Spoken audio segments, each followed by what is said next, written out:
O evangelista Mateus, então, relata esse fato da vida de Jesus e coloca aqui, deixa claro que certa feita Jesus disse isso aos seus discípulos. Ele diz assim: então disse Jesus aos seus discípulos: se alguém quer vir após mim, negue-se a si mesmo, tome a sua cruz e siga-me. Pois quem quiser salvar a sua vida, a perderá. E quem perder a vida por minha causa, esse a achará. Vamos orar. Pai, obrigado pela Tua palavra. Te pedimos que o Seu Santo Espírito fale ao nosso coração e que de uma maneira que só o Senhor consegue falar, essa voz penetre no mais profundo do nosso ser, gerando transformação real, gerando uma transformação que glorifica o Teu nome. Em nome de Jesus, nos submetemos à autoridade da Tua palavra e te pedimos, fale conosco, Senhor. Amém. Amém? Então, gente, como eu tinha falado já no final do ano passado, esse ano eu ia trabalhar com vocês as coisas mais básicas da nossa fé. Isso porque eu entendi que a gente, no contexto evangélico brasileiro, jovens ainda mais, eles são muito entusiasmados, mas é um entusiasmo muito raso. E trabalhar com entusiasmo raso é trabalhar com a possibilidade contínua de você abandonar a fé. Então, o que nos garante de fato uma consistência, é óbvio que é a ação do Espírito Santo na fé, mas também, por outro lado, é uma consciência clara do que Jesus Cristo propõe para mim e para você a nível de vida. Então, Jesus Cristo vem ao mundo e Jesus Cristo nos propõe um outro tipo de vida. Jesus Cristo nos propõe uma vida diferente que anda na contramão do sistema de vida até então, produzido por Adão e pelos pecados e pecadores e assim por diante. Mas Jesus, ele propõe um outro tipo de vida para a gente. E se a gente não entender o que Jesus está propondo, a gente acaba abraçando o negócio como Maria vai com as outras, e daqui a pouco a coisa aperta, não é aquilo que a gente espera, e a gente abandona Jesus, ou enfim, se é que isso é possível, e vai embora e diz, não, esse negócio de ser crente não dá certo, esse negócio de ser servo de Deus não dá certo. Mas na verdade é porque a gente não avaliou o preço e o custo do chamado de Jesus para o discipulado. Então Jesus nos chama para o discipulado, e esse mesmo discipulado tem um custo. Eu já expliquei para vocês o que é discipulado, e esse discipulado ele tem um custo. Caminhar com Jesus, ouvir o chamado de Jesus e atender ao chamado de Jesus, cara, é muito mais do que seguir a vibe. É muito mais do que a Maria vai com as outras, é muito mais que está rolando um movimento lá no Guará, vamos lá, é muito mais que isso, cara. Jesus vai exigir muito mais de mim e de você. É por isso que esse texto de Mateus 16, 24 e 25, ele é tão importante para nós entendermos a proposta de Jesus para mim e para você. Ele diz então que se alguém quiser vir após mim, negue-se a si mesmo, tome a sua cruz e... Nesse texto, Jesus Cristo está deixando algumas coisas muito claras. Esse texto ele tem muitas riquezas e a gente poderia falar várias coisas sobre ele. Mas uma das coisas mais importantes que eu percebo dentro do nosso contexto, que a gente precisa entender, é que o chamado de Jesus é um chamado para o discipulado, mas é um chamado radical no sentido de que ele vai exigir muito de nós. O chamado de Jesus é um mergulho na profundidade de uma nova forma de viver, de um novo jeito de existir, de um novo jeito de ser gente. O chamado de Jesus para mim e para a sua vida é para que eu e você nos tornemos outro tipo de pessoa. Eu já falei várias vezes, Jesus não morreu na cruz para satisfazer os nossos desejos egoístas, cara. Jesus morreu na cruz para nos transformar num outro tipo de pessoa, e é um tipo de pessoa que é igual a Ele.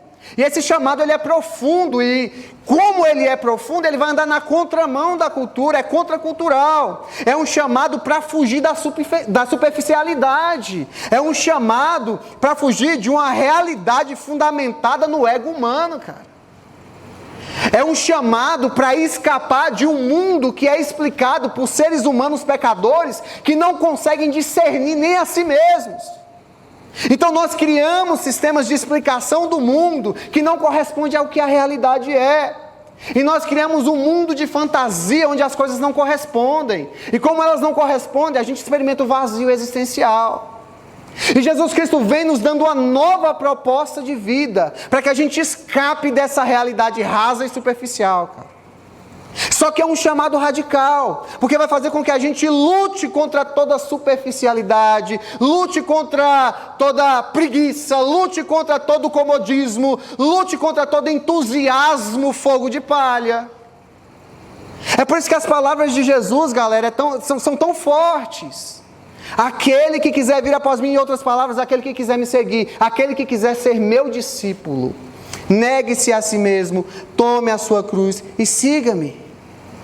O chamado de Jesus para mim e para a sua vida é para a gente fugir de um conhecimento fraco, frágil, de um conhecimento como um castelo de areia que na primeira onda que vem ele desaba.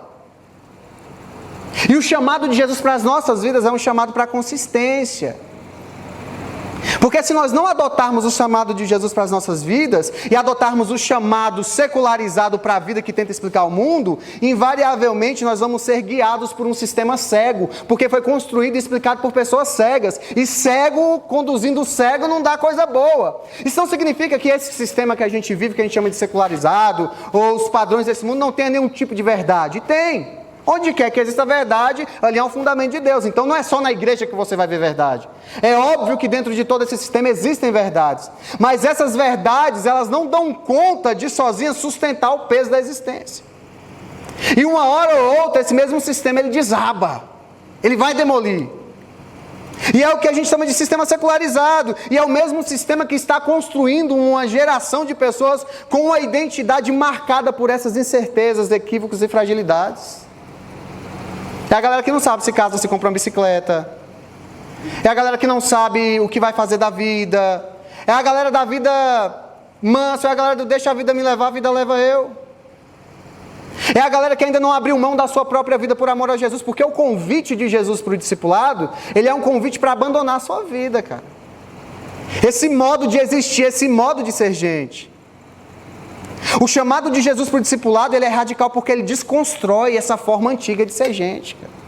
A proposta de Jesus é pegar o Adão, o antigo Adão, o primeiro Adão, como diz Paulo, e desconstruir esse tipo de ser humano, esse tipo de jeito de existir, e nos dar uma nova forma de ser gente, de existir.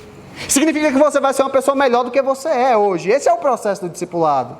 É sermos transformados à imagem de Jesus, ao ponto do nosso caráter ser profundamente transformado e adquirido através de uma relação com esse Deus e através do negar a si mesmo, tomar a sua cruz e segui-lo.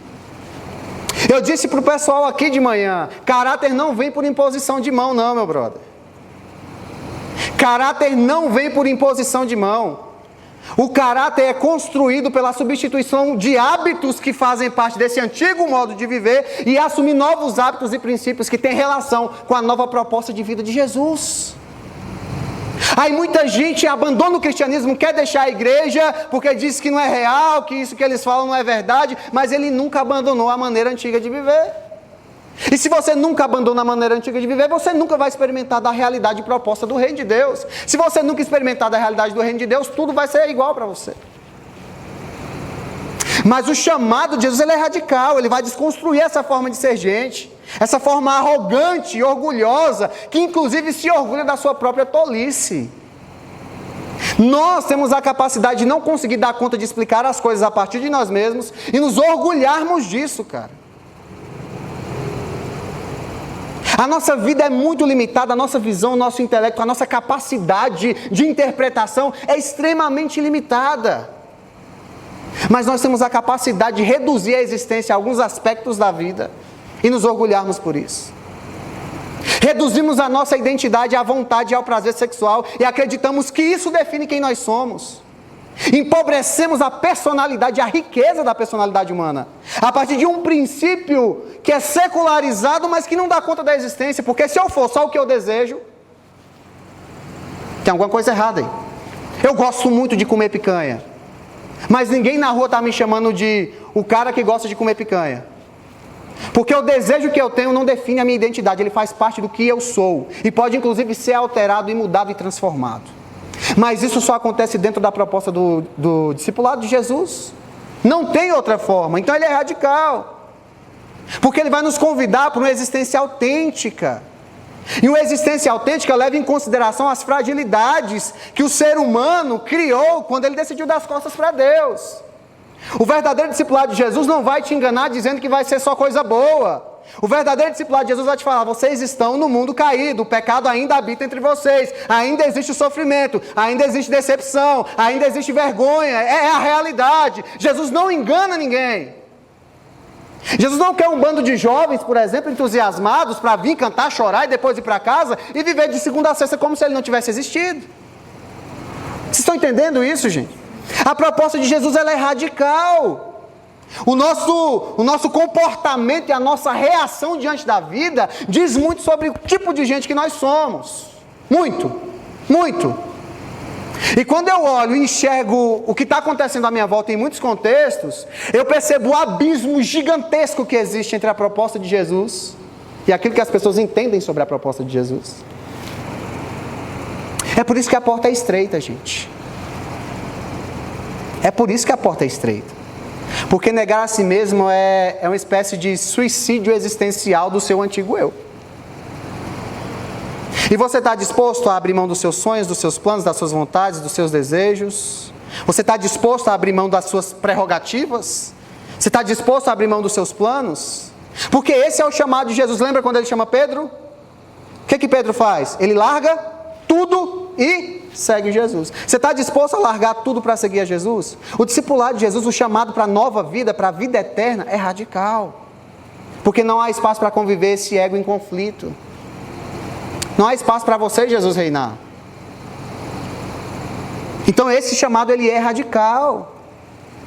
E ele diz, aquele que quiser vir após mim, negue-se a si mesmo. E esse negar a si mesmo não é só negar ao seu eu, mas é negar ao sistema produzido pelo ego adâmico. Esse negar a si mesmo é negar o tipo de visão de mundo que você tem fora de Deus. Você está entendendo? A maneira como você interpreta a vida, a maneira como você dá valor às coisas, a maneira como você qualifica as coisas. Negar a si mesmo propõe negar não só o seu eu particular e privado, mas negar todo o sistema produzido no eu de Adão. Adão tem um tipo, e ele tem uma forma de ser gente, o primeiro Adão. Jesus dá outra proposta. E quando ele diz negue-se a si mesmo, ele não está dizendo apenas bem assim, negue os seus desejos privados e particulares. Ele está dizendo bem assim, se volte contra o tipo de cultura que é imposto hoje. Negue esse tipo de leitura da vida, negue esse tipo de realidade, não se amolde, diz Paulo em Romanos 12, aos padrões deste mundo, mas transformai-vos pela renovação do vosso entendimento. O que Paulo está falando? Vocês adquiriram uma nova maneira e um novo tipo de ver, perceber, analisar a vida e a realidade, que é a partir da ótica do reinado de Jesus no mundo. Então vocês não podem ter a mesma forma, vocês não podem ser do mesmo jeito que as pessoas desse século são. É incompatível, não dá para ser assim. Então negar a si mesmo de Jesus é negar esse sistema. E desculpa que eu vou falar aqui, gente, eu estou sendo tão incisivo assim, porque eu preciso que vocês entendam o que é o chamado de Jesus. Preciso que vocês entendam isso. Mas muitas vezes assumir o chamado de Jesus é abrir mão de contextos que você gosta de estar. Muitas vezes assumir o chamado de Jesus é abandonar, ainda que seja por um período de tempo, amigos. Mas abandonar no sentido de vão para o inferno, não. Mas no sentido de que se eu continuar com ele, ele vai continuar me influenciando ao ponto de eu ser esse tipo de gente que eu não quero ser. Então eu vou me afastar. Eu vou ter que me afastar. É negar um conjunto, às vezes, de filosofias que você dá como certa. É estar disposto à mudança. É estar disposto a abrir mão de algumas coisas que para você poderiam ser lícitas, mas como faz o teu irmão pecar, você abre mão fazendo uso da sua liberdade em Cristo Jesus. Vocês estão entendendo? Então, se andar com fulano de tal faz meu irmão pecar, o que vai prevalecer não é o fato de eu ser uma nova criatura em Cristo Jesus e ter liberdade. O que prevalece e demonstra que eu sou de fato discípulo de Jesus é o fato de eu deixar de andar com aquela pessoa para não fazer o meu irmão mais novo na fé pecar. O chamado de Jesus é radical. Porque Jesus quer que você se prive da sua liberdade por amor ao próximo. O chamado é radical. O negar a si mesmo não é negar só a sua vontade e o seu desejo, mas negar um sistema corrupto. E negar um sistema corrompido pelo pecado é não se calar diante da injustiça e do mal, da maldade. É não ser apático, é não ser indiferente. Isso é negar a si mesmo. E a partir daqui a gente começa a entender.